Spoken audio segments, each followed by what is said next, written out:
आज तक supreme court ने कोई भी फैसला शेड्यूल कास्ट शेड्यूल ट्राइब के हितों के लिए नहीं दिया। उस विधायक को जूते से पीटना चाहिए। भाजपा के नेताओं के कुछ नेताओं के दिमाग खराब हो गए, वो हैसियत से ज्यादा बोलने लगे। कोई रास्ता निकालना है तो हम ही लोग निकालें, क्योंकि सरकार की मंशा पे और कोर्ट की मंशा पे हमें शक है। उनके सारे फैसले आरक्षण पे हमले के जैसे होते हैं। हम इसलिए उनसे उनके फैसले, उनकी मंशा पे, उनकी नीयत पे शक कर रहे हैं। और कभी कभी वो अपने नेताओं खुश करने के चक्कर में ये भी भूल जाते हैं कि इसके परिणाम क्या हो सकते हैं। और आपके माध्यम से, क्योंकि आज मंडल कमीशन के अध्यक्ष बीपी मंडल जी की जयंती भी है, उन्हीं की जयंती के अवसर पे मामला रामसूर वर्मा जी के, इन दोनों ही महान पुरुषों के जयंती और उनके अवसर पे जो है एक कार्यक्रम हम लोगों ने सामाजिक न्याय सम्मेलन हमने रखा है बांदा में, उसमें मैं शामिल होऊंगा।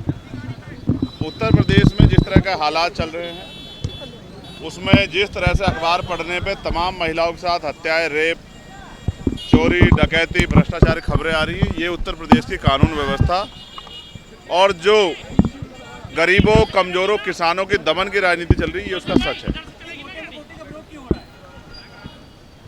आपने फैसला पढ़ा नहीं है, हमने फैसला पढ़ा है।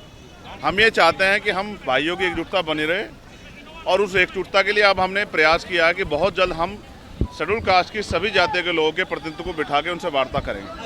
हम कोशिश करेंगे कि एक दूसरे को समझें और इस फैसले को भी समझें, और अगर कोई रास्ता निकालना है तो हम ही लोग निकालें, क्योंकि सरकार की मंशा पे और कोर्ट की मंशा पे हमें शक है।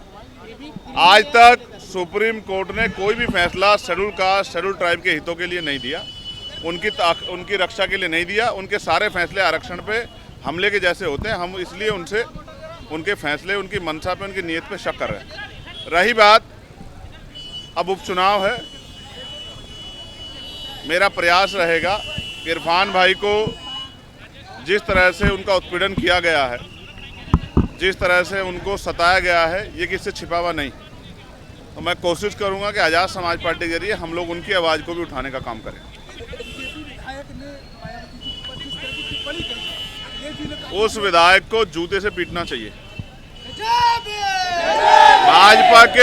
भाजपा के नेताओं के कुछ नेताओं के दिमाग खराब हो गए, वो हैसियत से ज़्यादा बोलने लगे। और कभी कभी वो अपने नेताओं खुश करने के चक्कर में ये भी भूल जाते हैं कि इसके परिणाम क्या हो सकते हैं। बहन जी हमारी नेता हैं, आदर्श हैं, उनके सम्मान से अगर उनके सम्मान में कोई गलत शब्द कहेगा तो फिर भीम आर्मी के लोग, आज़ाद समाज पार्टी के लोग उससे हिसाब किताब करेंगे। इस बात को मैं उनको सावधान करना चाहता हूँ। नहीं, कोई चुनौती नहीं। आज़ाद समाज पार्टी के लोग मेहनत कर रहे हैं, जनता उनके साथ खड़ी है। यस, उस पर पार्टी अपनी तैयारी कर रही है, और पार्टी का स्टेट का जो ऑर्डर होगा हम लोग उसको फॉलो करेंगे।